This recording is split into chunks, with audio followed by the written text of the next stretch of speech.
Bismillahirrahmanirrahim. Assalamualaikum warahmatullahi wabarakatuh. Alhamdulillah wassalatu wassalamu ala rasulillah wa ala alihi wa sahbihi wa man tabi'ahu wa mawalah. Subhanaka la ilma lana illa ma 'allamtana innaka antal alimul hakim. Rabbi shrah li sadri wa yassir li amri wa hlul 'uqdatam min lisani yafqahu qawli.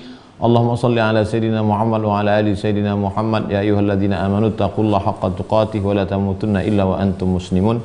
Jamaah dimanapun berada, malam ini kita lanjutkan stasiun yang ke-13-14, khusyuk dan tawadhu, bagian yang kedua. Sami'tu Syekh Abu Abdurrahman As-Sulami qala al-musannifu rahimahullah, Imam Abul Qasim Abdul Karim bin Hawazin Al-Qushairi berkata, aku mendengar guruku Syekh Abu Abdurrahman As-Sulami berkata dari gurunya Abu Bakar Muhammad bin Abdullah, dari gurunya Ibrahim bin Syaiban, dari gurunya Ibrahim bin Syaiban berkata, asy-syarafu fit tawadhu, mulia itu pada orang yang rendah hati. Mengapa orang yang rendah hati itu mulia? Karena orang rendah hati tidak perlu memulia-muliakan diri kepada orang yang lebih daripada dirinya. Itulah yang menyebabkan dia mulia. Orang yang sombong itu hidupnya capek. Orang yang sombong itu hidupnya lelah. Ketika melihat ada orang yang lebih kaya, dia mesti memperlihatkan dirinya lebih kaya. Ketika ada orang yang lebih alim, lebih berilmu, dia mesti menonjolkan dirinya lebih berilmu. Maka hidupnya lelah. Dan lama-lama dibuat-buat, kaya dibuat-buat, pura-pura kaya padahal ngutang, berilmu dibuat-buat, gaya-gaya orang alim padahal bodoh. Orang yang tawadhu dia tidak memikirkan itu, maka dia tetap dipandang mulia. Mulia di mata Allah, mulia dalam pandangan Allah, mulia di mata manusia. Wal izzu fit taqwa, orang yang punya harga diri itu pada orang yang takwa. Kenapa? Karena orang takwa tidak akan makan haram, tidak akan pakai haram, tidak akan menggunakan yang haram. Disitulah letak harga dirinya. Adapun orang yang tidak takwa, maka di hadapan manusia dia dilihat terhormat, terpandang, punya harkat martabat, tapi sebenarnya dalam bisikan orang di belakang tidak mulia, karena orang tahu tindak tanduk tingkah lakunya. Wal hurriyatu fil qanaati, orang yang qanaah, merasa cukup dengan pemberian Allah, dia hidupnya bebas. Kenapa? Karena dia tidak perlu mempertaruhkan kehormatannya, kemuliaannya di hadapan para pejabat, orang kaya, karena tamak. Banyak orang yang tamak, hilang harga dirinya, omongannya tidak didengar, kata-katanya tidak lagi bisa dijadikan pedoman. Kenapa? Karena orang sudah mengukur dia. Ah, si anu itu kita udah tahu. Maka kalau mau jadi orang yang bebas, tidak terikat dengan apapun, qanaah lah. Wal hurriyatu fil qanaati. Kebebasan ada pada orang yang qanaah. Bebas bicara, bebas bertindak, karena tidak pernah terikat dengan apapun dan dengan siapapun.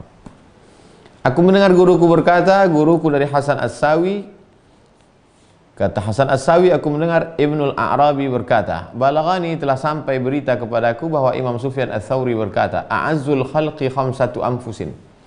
Orang yang paling mulia itu ada 5. Yang pertama, alimun zahidun, orang berilmu tapi zuhud. Ada orang berilmu tapi tamak. Berilmu dia tapi zuhud, menjaga dirinya dari yang halal, menjaga diri dari yang haram, takwa, menjaga diri dari yang syubhat, wara, menjaga diri dari yang halal, tak mau berlebih, zuhud. Faqihun sufiyun, orangnya faqih, ahli fikih, tapi hatinya bersih. Banyak ahli fikih hobinya berdebat, tahu dalil, merasa diri lebih hebat, mendebat orang lain. Ini apa dalilnya? Ini mengapa haram? Ini mengapa mubah? Dia faqih tapi hatinya bersih. Ghaniyun mutawadhi, orang kaya tapi rendah hati. Faqirun syakirun, orang fakir tapi tetap bersyukur. Dia masih bersyukur masih hidup, bersyukur masih sehat. Syarifun sunniyun, orang mulia, raja-raja, tapi tetap mengamalkan sunnah-sunnah Rasulullah SAW. Itulah 5 orang paling mulia. Qala Yahya bin Mu'adz berkata, at-tawadhu'u hasanun fi kulli ahadin. Tawadhu, rendah hati itu baik, pada siapapun baik. Orang kaya tawadhu baik, raja-raja tawadhu baik, ulama tawadhu baik. Lakinnahu fil aghniya'i ahsan. Tapi yang paling baik adalah orang kaya yang tawadhu. Wa takabburu samjun, sombong itu jelek, buruk, tidak baik. Fi kulli ahad, siapapun tidak baik sombong. Lakinnahu fil fuqara'i asmaj. Tapi yang lebih jelek adalah orang fakir sombong. Gimana ceritanya orang fakir sombong? Kalau orang kaya sombong, yang disombongkannya hartanya. Kalau orang fakir sombong bagaimana? Batarul haq. Sudah sombong, sudah miskin, menolak kebenaran. Sudah miskin gak sholat, sudah miskin gak nutup aurat, sudah miskin gak puasa. Fakirun asmaj. Qala Ibnu Atha. Ibnu Atha berkata, at-tawadhu, apa arti tawadhu? Qabulul haqqi mimman kana. Menerima kebenaran dari mulut siapapun itu keluar. Dari mulut siapapun itu keluar, dari orang hitam, dari Afrika, dari orang miskin, dari tukang sapu, dari orang rakyat jelata, mampu dia menerima tanpa melihat siapa yang berbicara. Itulah orang tawadhu. Tawadhu bukan orang yang menundukkan kepala, tawadhu bukan orang yang nampaknya rendah hati. Tawadhu adalah mampu menerima dari mulut siapapun hikmah itu keluar. Qila, ada riwayat menyebutkan, Raqiba Zaid ibnu Sabit, sahabat Nabi bernama Zaid bin Sabit naik hewan tunggangannya. Fadana Ibnu Abbas liyakhudha birukabihi. Ketika dia sedang naik hewan tunggangannya, datang Abdullah bin Abbas ingin mengambil tali. Kalau ada ulama datang, ada orang alim datang, maka berebut murid-murid ingin mengambil hewan tunggangannya, talinya ditarik supaya diikatkan ke tempat penambatan. Faqala, apa kata Zaid bin Sabit? Mah ya ibna ammi Rasulullah SAW. Jangan wahai anak paman Rasulullah. Abdullah bin Abbas anak paman Rasulullah SAW, sepupu Nabi. Ayah Nabi dengan ayah Abdullah bin Abbas adik-beradik kandung. Mah ya ibna ammi Rasulullah SAW.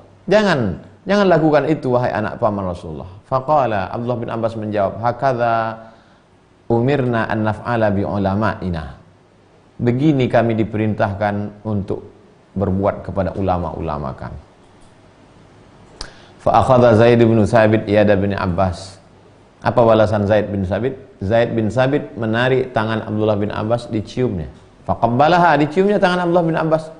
Wa qala hakadha umirna an naf'ala bi ahli Rasulillah SAW. Beginilah kami diperintahkan untuk memperlakukan keluarga Rasulullah sallallahu alaihi wasallam. Abdullah bin Abbas, Zaid bin Sabit. Abdullah bin Abbas menarik tali hewan tunggangan. Abdullah bin Abbas menarik tali hewan tunggangan Zaid bin Sabit karena menghormati dia sebagai ulama. Zaid bin Sabit mencium tangan Abdullah bin Abbas.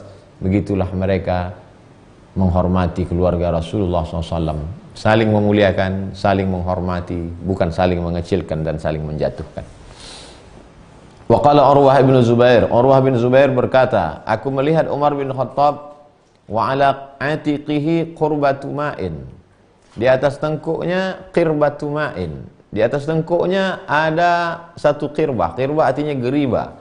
Geriba artinya kulit kambing yang dijahit diisi air. Dipikul oleh Umar bin Khattab. Ya Amirul Mu'minin. Kata Urwah bin Zubair, ya Amirul Mu'minin, la yanbaghi laka hadza. Tak layak engkau memikul air dalam kulit kambing ini wahai Amirul Mu'minin. Qala, Umar bin Khattab menjawab, lamma atanil wufudu sami'ina muti'in. Ketika datang utusan-utusan dari berbagai kabilah negeri datang menghadap aku, mereka itu adalah orang-orang yang sami'na wa ata'na. Mereka patuh dan tunduk, mereka hormat memuliakan aku. Dakhalat fi nafsi nakhwatun. Maka tiba-tiba masuk ke dalam hatiku rasa angkuh dan sombong. Ketika aku menerima tamu dari utusan kabilah-kabilah itu, mereka semuanya patuh tunduk. Maka pada saat itu datang sombong ke dalam hatiku. Fa ahbabtu an ukassiraha. Aku ingin memecahkan rasa sombong itu dengan memikul air di tengkukku. Wa madha bil qirbati ila hujrati imraati minal ansar. Lalu kemudian Umar bin Khattab membawa air di tengkuknya itu ke rumah salah seorang perempuan Ansar. Fa afaraghaha fi ina'iha. Lalu dituangkannya ke tempat orang yang tidak mampu untuk memikul air. Kalau kita mau menghilangkan rasa angkuh dan sombong kita, maka kita sendirilah yang menyadari bahwa kita sedang terkena virus sombong, dan kita sendiri pula lah yang menghilangkannya. Siapa yang sadar? Umar bin Khattab. Siapa yang mengobati hatinya? Umar bin Khattab, karena orang lain tidak tahu. Datang orang mencium tangan kita, memuliakan kita, memuji kita, terlintas sombong di hati kita, obati cepat. Bagaimana caranya? Terserah. Cari WC masjid, cari yang paling kotor, pel lantai musola, santuni anak yatim fakir miskin, bersedekah. Itu semua adalah untuk menghilangkan kesombongan dalam hati. Sadar Setelah sadar, lakukan obatnya. Aku mendengar Abu Hatim As-Sijistani berkata, dia mendengar gurunya Abu Nasr As-Saraj At-Tusi berkata, Ru'ya Abu Hurairah wa huwa amirul Madinah wa ala zahrihi huzmatu hatabin. Suatu ketika terlihat Abu Hurairah, waktu itu dia menjadi gubernur kota Madinah, di atas pundaknya ada kayu bakar satu ikat. Abu Hurairah memikul kayu bakar satu ikat dan dia berkata, tarriqu lil amir, kasih jalan. Abu Hurairah memikul kayu bakar di pundaknya sambil lewat di pasar kota Madinah, tarriqu, kasih jalan, tarik haji, kasih jalan. Dia sedang ingin meluluh lantakkan sifat angkuh sombongnya, menghilangkan. Begitu cara mereka dulu. Qala Abdullah Ar-Razi berkata, Tawadu adalah tarkut tamyizi fil khidmati. Apa arti tawadu? Meninggalkan sikap membeda-bedakan saat kita berkhidmah. Khidmah memberikan pelayanan. Ketika ada pejabat, kita muliakan. Ketika rakyat jelata, kita cuek. Ketika ada orang kaya, kita senyum. Ketika ada orang miskin, kita biasa aja. Bukan, itu bukan tawadu. Tawadu tidak membedakan berkhidmat, melayani siapapun, karena kita merasa pelayan hamba Allah. Yang kaya hamba Allah, yang miskin pun hamba Allah, yang alim hamba Allah, yang susah pun hamba Allah. Aku mendengar Muhammad bin Husain berkata, Muhammad bin Husain mendengar Muhammad bin Ahmad bin Harun berkata, dia mendengar Muhammad bin Abbas Ad-Dimashqi berkata, mendengar Ahmad bin Abil Hawari, mendengar Abu Sulaiman Ad-Darani. Kata Imam Abu Sulaiman Ad-Darani, man ra'a li nafsihi qimatan, siapa yang merasa dirinya punya kedudukan, siapa yang melihat dirinya berharga, siapa yang melihat dirinya qimatan, kedudukannya tinggi, punya harga, lam yadzuq halawatal khidmah, maka dia tidak akan pernah merasakan manisnya melayani hamba Allah. Kita baru bisa melayani ulama, menghormati wali-wali Allah kalau kita merasa diri kita tidak punya nilai di hadapan Allah. Saya bukan apa-apa, bukan siapa-siapa. Pada saat itulah baru kita bisa melayani hamba-hamba Allah yang dimuliakan Allah. Imam Yahya bin Mu'adz berkata, at-takabburu ala man takabbara 'alaika bimalihi tawadhu. Sombong kepada orang yang sombong terhadapmu dengan hartanya, itulah tawadhu. Kalau ada orang sombong, apakah kita diam? Apakah kita bersifat tawadhu kepada dia? Bagaimana membalas orang sombong? Sombong lagi kepada orang yang sombong. Sombong kepada orang yang sombong adalah tawadhu. At-takabbur, bersikap sombong, ala man takabbara 'alaika, kepada orang yang sombong terhadapmu bimalihi, dengan hartanya. Tanah saya luas, mobil saya banyak, rumah saya hebat, istana saya megah. Jangan diam, balas dengan kesombongan. Sikapmu itu adalah tawadhu. Kata Imam Yahya bin Mu'adz. Qala Shibli, Imam Shibli berkata, Dhulli, kehinaanku,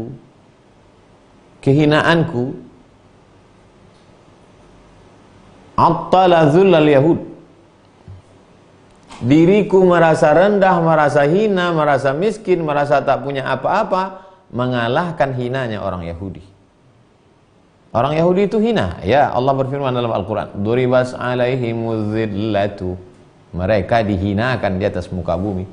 Tapi di hadapan Allah, aku merasa aku lebih hina lagi dari kehinaan orang Yahudi. Ja'ahu rajulun, datang seorang laki-laki menemui Imam Ash-Shibli. Faqala lahu Shibli, Imam Shibli bertanya, ma anta? Ya sayyidi an-nuttatul lati tahtal ba. Kau siapa? Aku adalah titik di atas huruf ba. Kata si laki-laki tadi menjawab. Apa makna titik di atas, di bawah? Aku adalah titik di bawah huruf ba. Ada 3 huruf, kalau tidak ada titik kita tak bisa membedakannya. 2 di atas ta, 3 di atas sa, 1 di bawah ba. Aku hanyalah 1 titik di bawah huruf ba. Lalu kemudian apa kata Imam Shibli? Anta syahidi, engkau orangnya lurus, engkau orangnya istiqamah. Malam taj'al li nafsika maqaman, selama engkau tidak merasa dirimu punya kedudukan. Apakah orang yang mengaku sebagai titik ba itu punya kedudukan? Iya. Karena gara-gara dialah ba itu jadi, gara-gara titik itulah ba itu jadi ba. Serendah itu pun perasaanmu tetap melukai kedudukanmu di hadapan Allah. Apalah payahnya titik ba.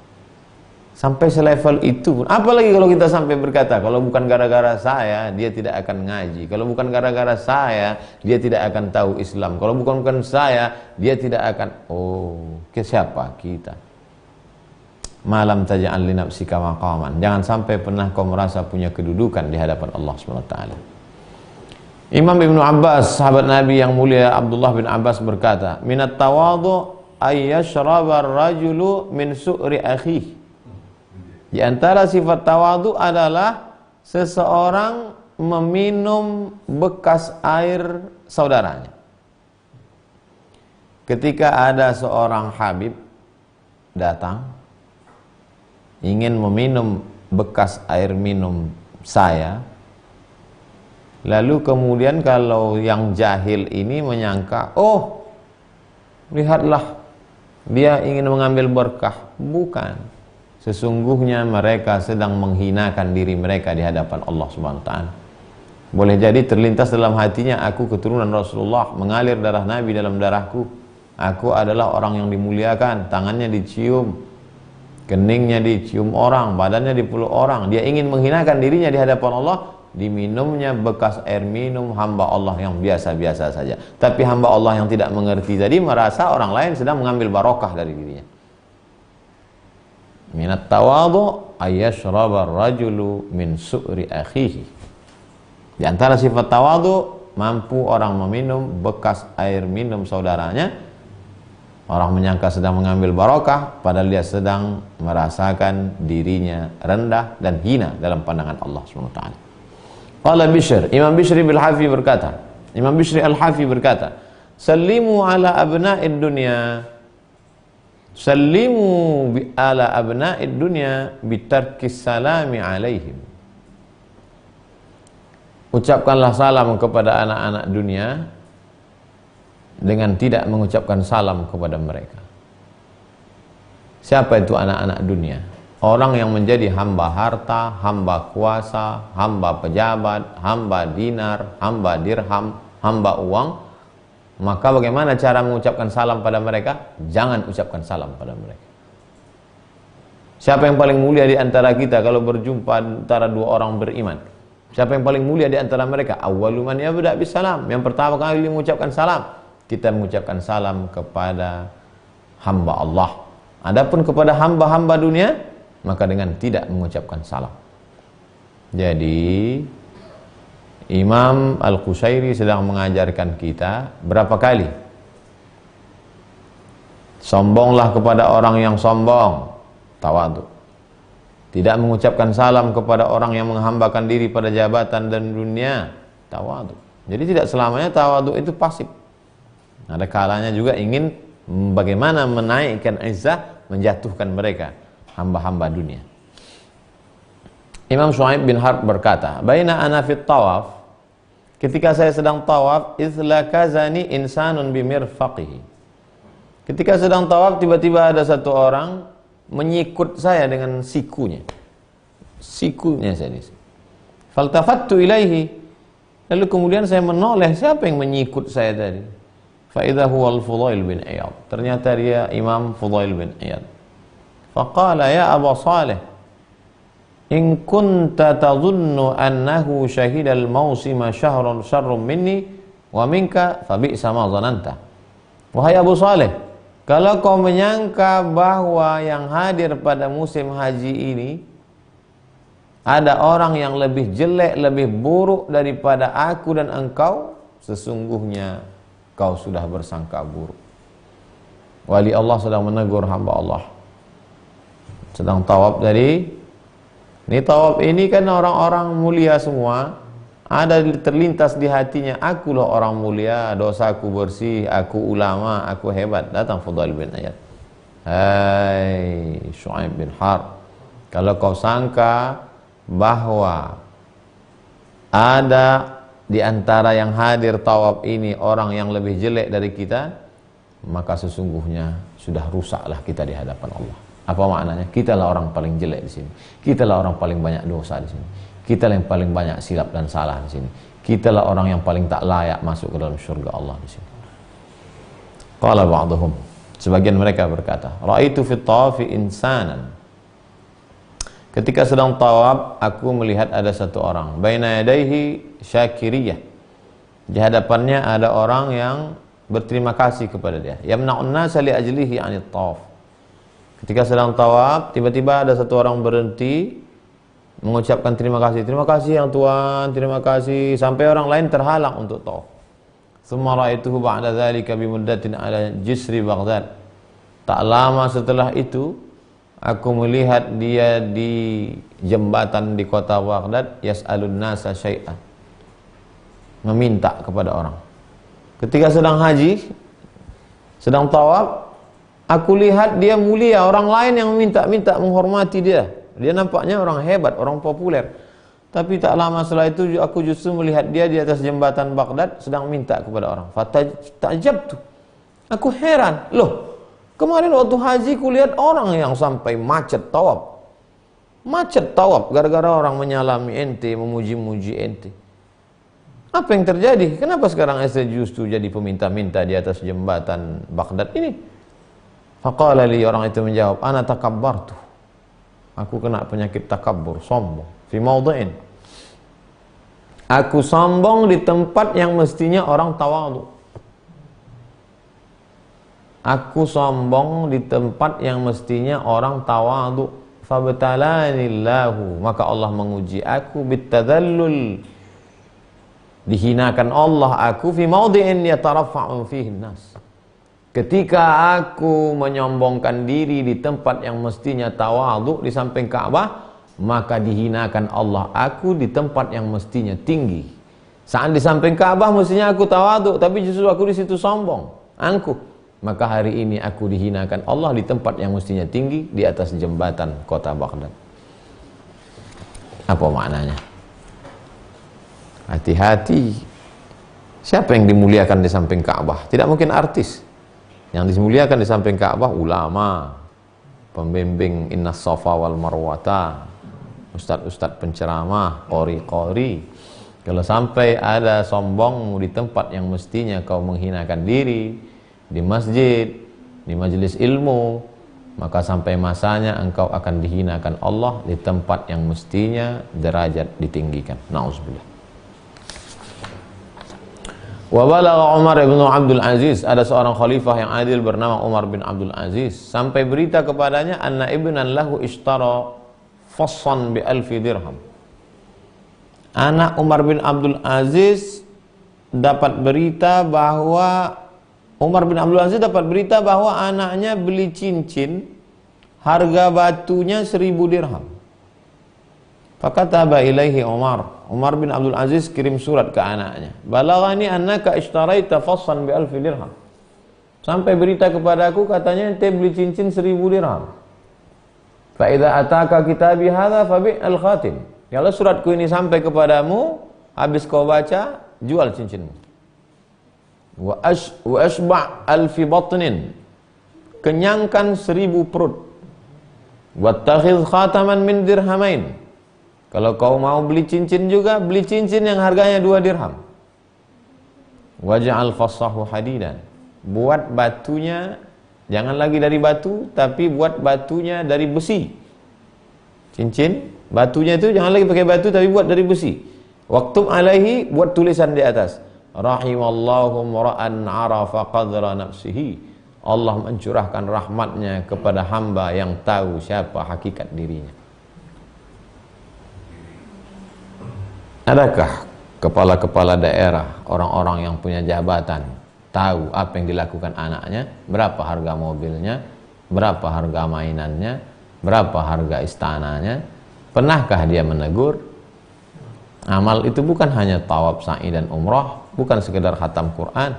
Amal adalah ketika sanggup menegur orang yang di bawah kuasa kita. Oleh sebab itu Umar bin Abdul Aziz sedang mencontohkan kepada kita bagaimana dia pendidikan kepada anaknya. Anak penguasa tak ada yang berani menegur. Umar bin Abdul Aziz sendiri mengatakan, kalau sampai suratku ini kepadamu, jual cincinmu. Hukumannya karena sudah pakai 1000 dirham, kenyangkan 1000 perut fakir miskin. Kalau kau suka juga pakai cincin, boleh, tapi harganya tak lebih dari 2 dirham. Dan untuk sebagai nasihat sampai mati kenang-kenangan, tulis di atasnya, rahimallahu ra'an arafa qadra nafsihi. Allah mencurahkan rahmat pada orang yang tahu siapa jati dirinya.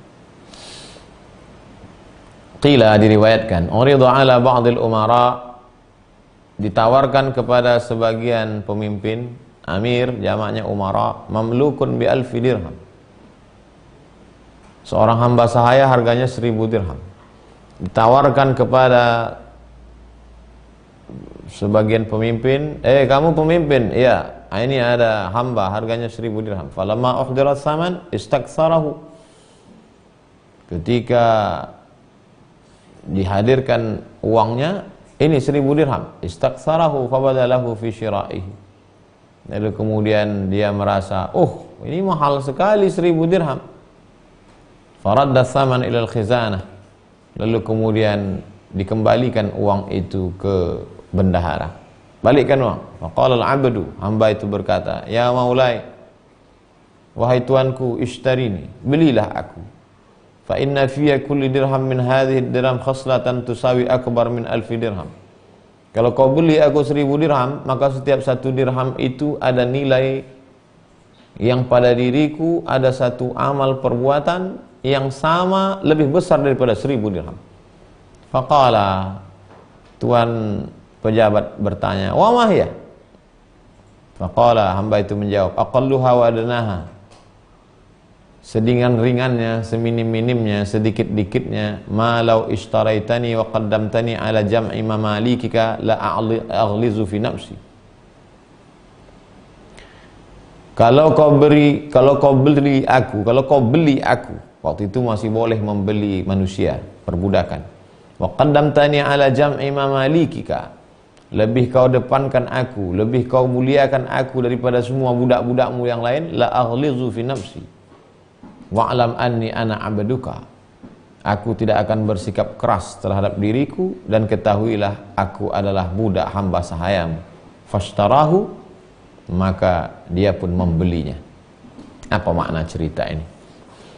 Kalau ada seorang budak yang mau memperbudak dirinya, menjual harga dirinya, lalu kemudian dibeli oleh tuan seharga 1000 dirham, lalu bagaimana dengan orang, manusia merdeka yang menghambakan dirinya kepada Allah Subhanahu wa ta'ala?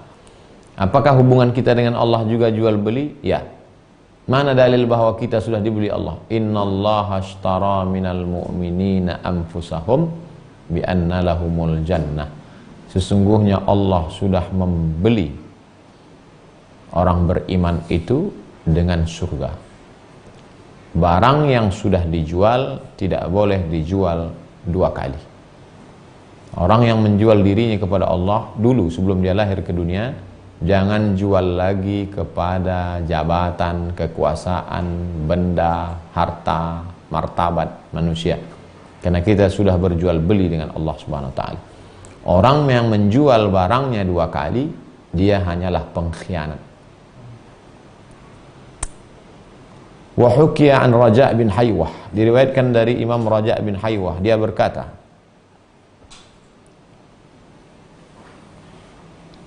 Quwimat siyabu Umar bin Abdul Aziz wa huwa yaktubu. Pakaian Umar bin Abdul Aziz dihitung ketika dia sedang khutbah bi-12 dirham, 12 dirham.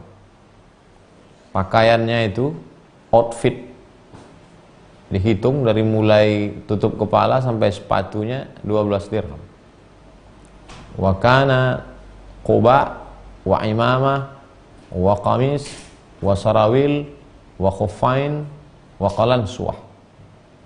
Qubaan wa imamatan, qamisan, gamis, baju, sarawil, celana, khuffain, sepatu khuf, qolan suah, topi, imamah, sorban, quba, jubah panjang. Kalau ditotal semua dari mulai atas sampai bawah, maka hanya 12 dirham saja. Padahal itu adalah seorang khalifah yang sekarang 10 negara yang dipimpin oleh Umar bin Abdul Aziz. Waqilah, diriwayatkan, masya Abdullah bin Muhammad bin Wasi' masyan la yuhmad. Abdullah bin Muhammad bin Wasi' berjalan dengan jalannya yang gayanya la yuhmad, sombong, angkuh. Faqala lahu abuhu, bapaknya berkata, wa tadri bikam ishtaraitu ummaka? Hai Abdullah bin Muhammad, hai anakku, wa tadri kam ishtaraitu ummaka? Kau tahu berapa dulu makmu ku beli? Rupanya maknya budak hamba sahaya, dibeli di pasar, dibeli, kemudian lahir, berhubungan, lahir anak. Kau tahu dulu berapa makmu ku beli? 300 dirham, 300 dirham harganya cuman. Wa abuka, sedangkan bapakmu ini, la aktsarallahu fil muslimina mithlahu aban. Sedangkan bapakmu ini tidak pernah dilebihkan orang, tak pernah dilebihkan Allah daripada kaum muslimin yang lain. Sama seperti bapak-bapak orang yang lain. Wa anta tamshi hadhil masyiyah, engkau berjalan sombong seperti ini. Begitu menegur anaknya. Dalam kalimatnya menyentuh hati sehingga takut kepada Allah Subhanahu wa taala. Sami'tu Muhammad bin Husain, aku mendengar Muhammad bin Husain berkata, Muhammad bin Husain mendengar Ahmad bin Farah berkata, Ahmad bin Farah mendengar Abdullah bin Manazil berkata, Sami'tu Hamdun al-Qassar, aku mendengar Hamdun al-Qassar berkata, at-tawadhu, orang yang tawadhu, alla tara li ahadin ila nafsika hajatun. Alla tara, engkau tidak melihat, li ahadin, orang lain, ila nafsika hajah, orang lain tidak berhajat kepada. Jangan sampai melihat bahwa orang lain butuh, orang lain berhajat kepada.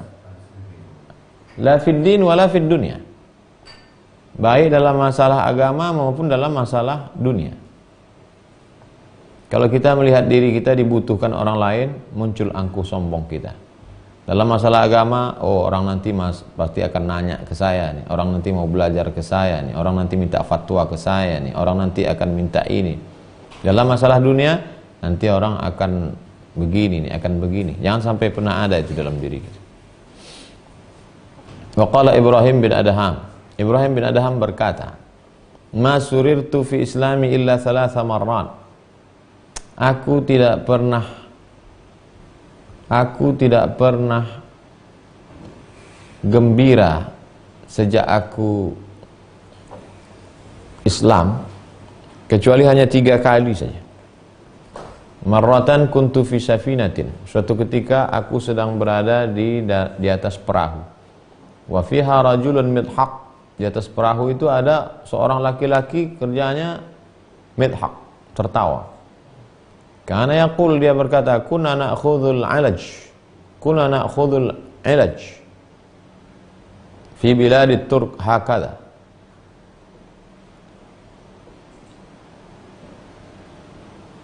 Kami, kata si laki-laki tadi sambil tertawa, kalau menarik rambut orang kafir di Turki itu begini.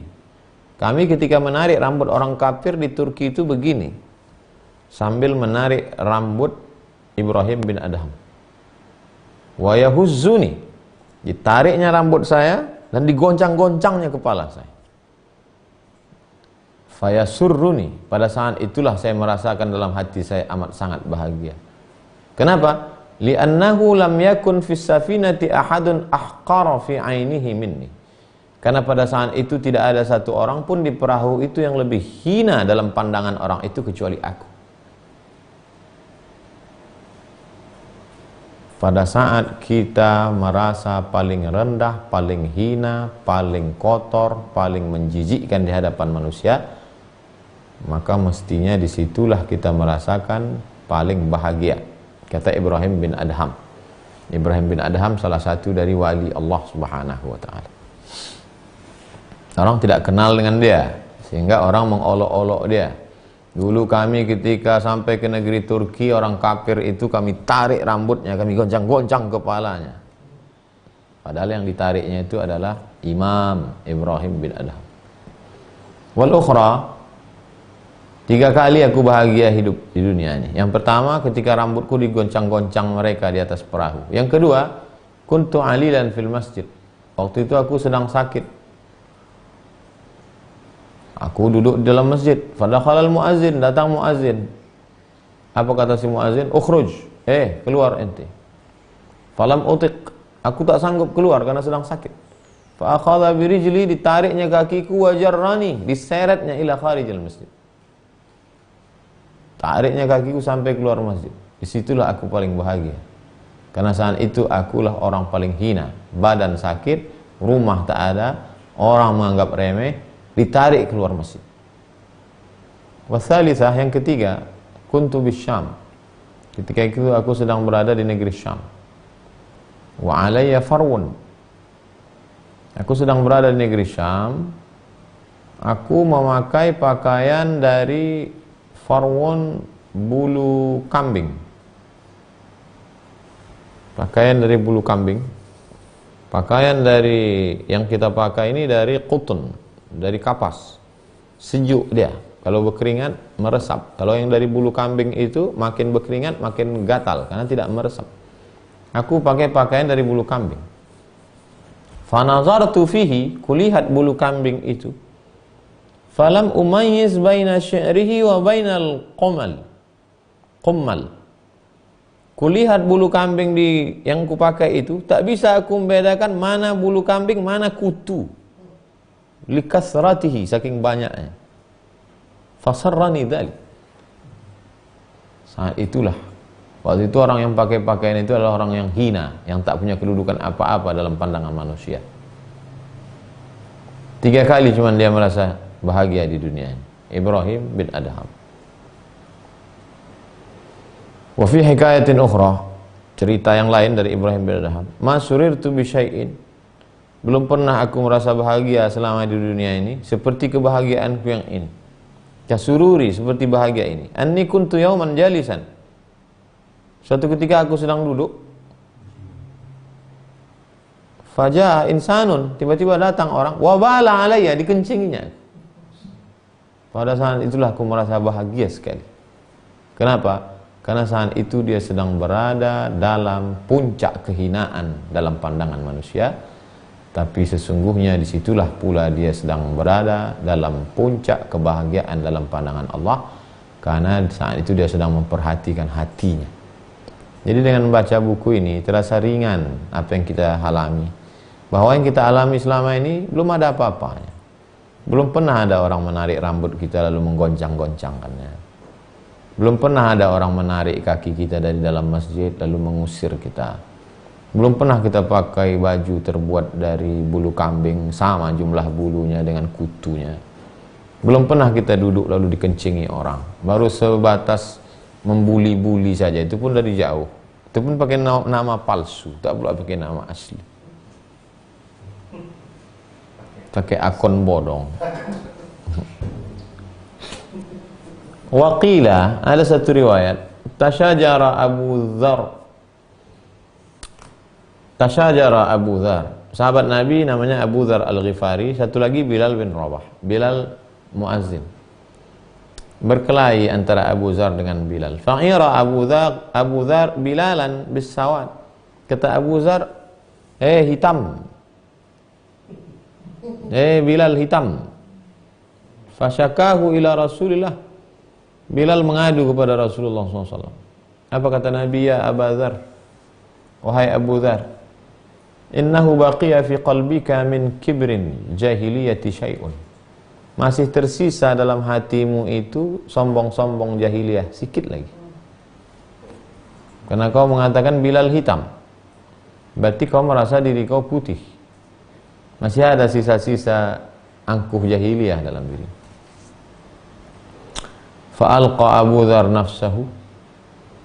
Abu Dzar memberikan dirinya, menyerahkan dirinya kepada Rasulullah SAW. Wa halafa, dia bersumpah, alla yarfa'a ra'sahu, dia tidak akan mengangkat kepalanya, hatta yata'a Bilalun khaddahu biqadamihi, sampai Bilal mau meletakkan tapak kakinya di pipi Abu Dzar. Ya Rasulullah, tak akan kuangkat kepalaku ini sebelum Bilal yang berkulit hitam mau menempelkan tapak kakinya ke pipi. Falam yarfa, dan dia betul-betul tidak mengangkat kepalanya. Hatta fa'ala Bilalun dzalik, sampai Bilal menaikkan tapak kakinya ke pipi Abu Dzar, barulah Abu Dzar menghukum dirinya. Bukan Nabi yang menyentuhkan hukuman, penuh dengan kesadaran dia yang minta kepada Nabi Muhammad sallallahu alaihi wasallam. Wa marra al-Hasan bin Ali. Imam Ali punya anak namanya Sayyidina Al-Hasan. Hasan lewat bisibyan. Hasan melewati anak-anak itu ma'ahum kasru khubzin. Anak-anak itu memegang roti tepung gandum. Fastadafuhu. Lalu kemudian anak-anak itu ngajak dia makan. Wahai Tuan Hasan, ayo kita makan. Fanazala, Hasan turun. Wa akala ma'ahum, dan dia makan sama mereka, sama anak-anak itu. Tsumma hamalahum ila manzilihi. Setelah makan dengan anak-anak itu pula dibawanya ke rumahnya. Wa at'amahum, dikasihnya makan. Wa kasahum, dikasihnya pakaian. Mereka kasih makan, dibalasnya. Kasih makan, kasih pakaian. Wa qala al-yadu lahum. Nikmat yang ada semua ini punya kamu. Li'annahum lam yajidu ghaira mat'amuni wa nahnu najidu aktsar minhu. Kalian lebih baik daripada aku. Kenapa begitu? Karena kalian memberi aku makan, makanan itulah satu-satunya milik kalian. Sedangkan aku beri kalian makan, aku beri kalian pakaian, aku masih ada yang lain. Maka kata dia, al-yadu lakum. Nikmat ini kamulah sesungguhnya yang punya. Begitulah cucu Rasulullah sallallahu alaihi wasallam. Wa nahnu najidu aktsara minhu. Kami masih punya yang lain. Kami kasih kau makan, kami kasih pakaian, kami masih punya yang lain. Tapi kalian tadi, anak-anak, kalian cuma makanan itu dan kalian habis memberikan itu untuk aku. Aku tak dapat membalasnya. Zahirnya, kelihatannya pemberianku lebih banyak dari pemberian kamu. Tapi hakikatnya pemberian kamu lebih berharga dalam pandangan Allah. Dia sedang menghinakan dirinya di hadapan Allah Subhanahu wa ta'ala, walaupun kepada anak kecil. Begitulah kemuliaan darah Rasulullah yang mengalir dalam Sayyidatuna Fatimah, mengalir ke dalam diri Sayyidina Al-Hasan. Sakha, dermawan.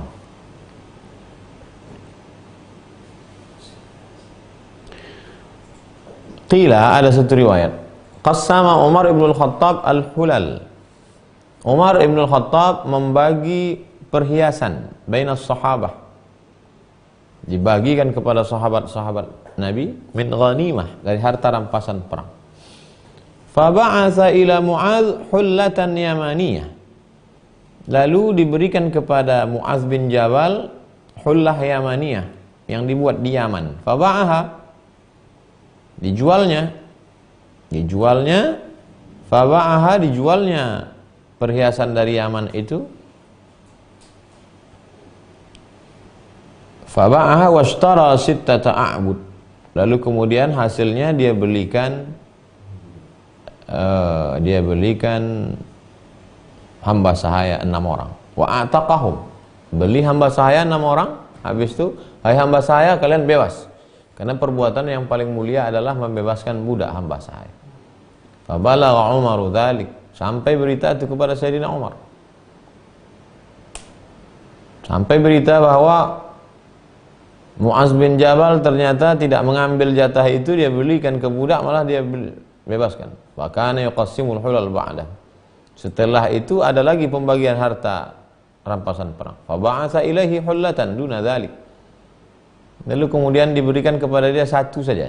Dulu dia dapat banyak, sekarang dia dibeli satu saja. Fa'atabahu Mu'adz. Kata Mu'adz, kenapa sekarang saya dapat satu, dulu saya dapat banyak? Kata Umar, la mu'atabah. La mu'atabah, kamu tidak boleh komplain. Li'annaka bi'tal ula, karena dulu waktu dikasih kau jual. Kata Mu'adz, wa ma'alaika, tidak bisa begitu kata Mu'adz. Idfa' ilayya nasibi, yang jatahku ya tetap bagi ke aku. Wa qad halaftu li adribanna bika ra'sak, kata Mu'adz, kalau kau tidak bagi jatahku, maka aku bersumpah akan kupukul kepalamu, kata Mu'adz. Apa yang dilakukan Umar bin Khattab? Kata Umar, haza ra'si, ini kepalaku, baina yadaik, ini kepalaku, pukullah. Wa qad yarfuqu syaikhu bisyaikh, betapa orang syekh bisyekh, sayyid bisayyid, antara Umar bin Khattab sahabat utama yang mulia dengan Mu'adz bin Jabal yang mulia, dan mereka tidak sedang berebut harta tapi sedang berebut kehormatan. Mu'adz sedang memperebutkan harta rampasan perang itu, kalau dia dapat jatahnya dia akan jual dan dia akan bebaskan budak hamba sahaya. Umar bin Khattab juga melakukan itu karena dia akan membagikan itu kepada yang lain. Dan ketika Mu'adz berkata, aku akan pukul kepalamu, Umar bin Khattab berkata, ini kepalaku. Padahal Umar bin Khattab orang yang paling keras, juara musabaqah gulat bertahan di pasar Ungkaz. Gara-gara Umar bin Khattab masuk Islam lah maka orang berani baca Quran dengan suara keras. Begitulah Imam Abdul Qasim Abdul Karim Ibnu Hawazin bercerita kepada kita tentang bagaimana sahabat-sahabat Nabi berkasih sayang, merendahkan dirinya, tawadhu di hadapan Allah Subhanahu wa taala. Mudah-mudahan kita bisa mengikut sifat khusyuk dan tawadhu mereka insyaallah. Besok kita akan masuk pada stasiun yang ke-15, mukhalafatun nafsi, melawan nafsu, melawan hawa nafsu. Setelah mampu lapar, khusyuk, rendah, ada lagi yang berat, melawan nafsu. Nah, ini besok kita akan bahas insyaallah. Pertanyaan pertama, Ibu Nurmala. Assalamualaikum Ustaz. Waalaikumsalam warahmatullahi wabarakatuh. Apakah memakai obat tetes mata dapat membatalkan puasa? Obat tetes mata tidak membatalkan puasa. Obat tetes telinga tidak membatalkan puasa. Bisa dilihat dalam fatwa mu'asirah, fatwa-fatwa kontemporer Syekh Yusuf Al-Qaradawi. Adapun dulu kita kecil waktu mandi di sungai dipesankan, awas nanti kalau masuk ke lubang telinga waktu mau menyelam, pegang hidung, pegang telinga. Katanya nanti kalau masuk puasa batal. Karena memahami idkhalus syai' fil jauf, memasukkan sesuatu ke dalam rongga. Kalau masuk sesuatu ke dalam rongga maka batal puasa. Maka yang dimaksud dengan rongga di situ adalah al-ma'idah, masuk ke dalam tenggorokan dan lambung. Sedangkan masuk ke telinga, tetes tak batal. Masuk ke mata tak batal. Bagaimana dengan suntik? Suntik terbagi dua. Yang satu suntik obat tidak batal. Sedangkan yang batal itu adalah suntik makanan, infus, itu baru batal. Begitu fatwa Syekh Yusuf Al-Qaradawi. Sudah kami terjemahkan dalam buku 30 fatwa seputar Ramadan, Syekh Qaradawi, Syekh Atiyah Saqar, Syekh Ali Jum'ah. Bunga rampai 30 fatwa seputar Ramadan. Begitu juga dengan obat asma. Obat asma, sesak napas disemprotkan tidak batal karena dia tidak masuk ke dalam, hanya melapangkan rongga pernafasan. Dua, Cahya Arafahni. Ustadz, apa boleh seorang ibu membantu anaknya mengqadha puasa karena sudah mau masuk Ramadan belum selesai mengqadha puasa? Orang hidup tidak ada mentransfer amal. Anaknya punya hutang puasa 20 hari karena hamil atau menyusukan anak. Lalu kemudian ibunya kasihan, puasa kau 20, emak 10, kau 10, tak bisa. Yang bisa itu adalah kalau emaknya meninggal dunia, punya hutang puasa, anaknya berpuasa. Man mata, siapa yang mati meninggal dunia, wa alaihi syamun, punya utang puasa, shoma anhu waliyuhu, ahli warisnya melaksanakan puasa. Ibu bisa berpuasa untuk anak, karena kalau anak ibu meninggal, ibu dapat harta warisan. Maka anak ibu meninggal, ada utang puasa, maka ibu laksanakan puasa untuk almarhumah. Bisa setelah meninggal, adapun hidup tidak. 3 dari Pak Chandra. Ustaz, bagaimana hukumnya kita sombong sama orang kaya, tapi yang kita sombongkan itu dusta? Tak bisa. Ra'sul dzunub al-kadzib, induk dari segala dosa adalah bohong. Satu bohong akan ditutupi oleh 2-3 bohong, akhirnya 100 bohong. Ada orang kaya sombong, cerita dia tentang rumahnya. Rumah saya ini harganya 1 miliar. Lalu kata mau nyombong sama orang kaya tadi, rumah saya 5 miliar. Nah, itu bohong, nggak bisa begitu. Tak ada yang bisa saya sombongkan Pak Ustadz. Ya udah diam aja, tak perlu dibalas. Tapi kalau ada di situ yang kaya, dia tak kenal, nah, maka katakan rumah saya 5 miliar kata dia. Kalau aku 5 miliar itu baru pintu gerbangnya aja. Kemudian Bapak Arik Samino, Ustadz, saya mengambil 2,5% dari gaji saya belikan sembako untuk anak yatim. Apakah ini sudah termasuk zakat penghasilan? Zakat itu diserahkan kepada 8. Innama shadaqatu lil fuqara wal masakin wal amilina 'alaiha wal mu'allafati qulubuhum wa fir riqab wal gharimin wa fi sabilillah wa ibnis sabil. Oleh sebab itu ketika Bapak serahkan 2,5% ke fakir miskin, maka sudah termasuk zakat, karena masuk dalam asnaf yang 8. Sahabat-sahabat boleh ta'jiluz zakah qabla awaniha, boleh menyegerakan zakat sebelum masuk waktunya. Jadi kalau zakatnya biasa diserahkan setahun sekali bulan Zulqa'dah, boleh disegerakan di bulan Sya'ban, Ramadan, Syawal, Zulqa'dah, padahal 3 bulan lagi, boleh sekarang disegerakan, berikan ke fakir miskin. Saudara-saudara kita sekarang amat sangat membutuhkan.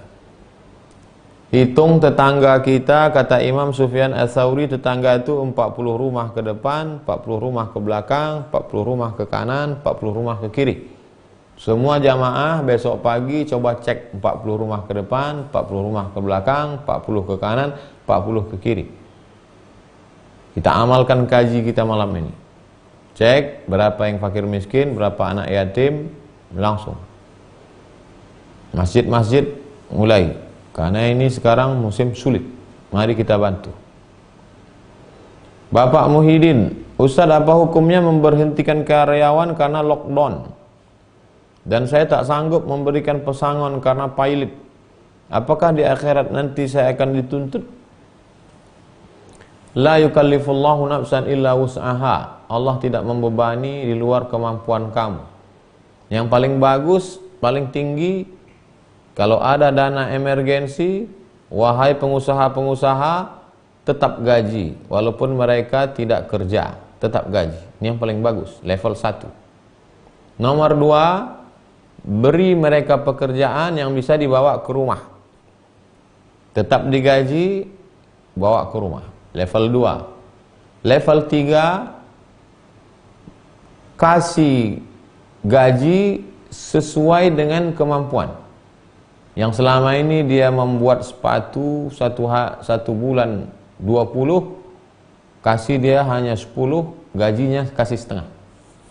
Ini level 3. Level 4 yang tak mampu sama sekali, apa boleh buat? Memang tidak ada dana emergensi, apapun tak ada sama sekali. Maka tidak mungkin pemerintah ngecek satu-satu, ustadz pun tidak tahu, maka disitulah letak iman kita kepada Allah SWT. Wahai bapak-bapak pimpinan usaha menengah, UMKM, pimpinan perusahaan yang punya dana emergensi, jangan zalim. Ittaquz zulma, takutlah kamu pada perbuatan zalim. Fa inna zulma zulumatun yaumal qiyamah. Kalau kau pecat mereka dengan alasan corona, mereka tidak akan komplain, mereka terima. Padahal sebenarnya dana emergensi ada. Lalu kemudian mereka mengadu kepada Allah SWT. Maka uang yang kau tahan itu, kau simpan itu, nanti akan keluar juga dalam bentuk jantung koroner, diabetes, kebakaran, pilot kerugian. Sini kita sedang diuji iman. Karyawan diuji keimanan mereka, kesabarannya. Pengusaha-pengusaha diuji keimanan mereka, kejujuran mereka. Yang jujur mati, yang tidak jujur pun mati juga. Eli Eboy, Ustadz, saya sudah berpisah tapi masih tinggal serumah karena ingin mendidik anak dan saya menganggap adik kakak. Apa hukumnya Pak Ustadz? La yakhluwanna rajulun ma'amra'atin illa ma'adhi mahramin. Tidak boleh berdua-duaan laki-laki dengan perempuan kecuali dengan mahram. Tinggal suami istri serumah, padahal iddahnya sudah habis 3 bulan, salasata quru, wal mutallaqatu yatarabbasna bi anfusihinna salasata quru. Tinggal dia serumah, anaknya pergi, anaknya tak ada, dia duduk sama-sama di ruang tamu, duduk berdua, haram. Istrinya pakai daster, rambutnya terbuka, kakinya dari lutut ke bawah nampak, haram. Kami sudah seperti adik kakak Pak Ustadz. Mana ada? Itulah.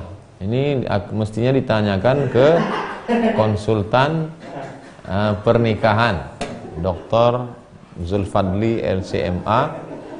Bukunya akan keluar 44 tanya jawab pernikahan. Kantor di Jalan Sekuntum, lantai 2, toko UAS Original Store.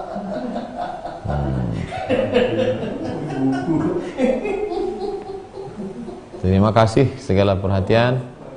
Mohon maaf segala kesilapan dan kekhilafan.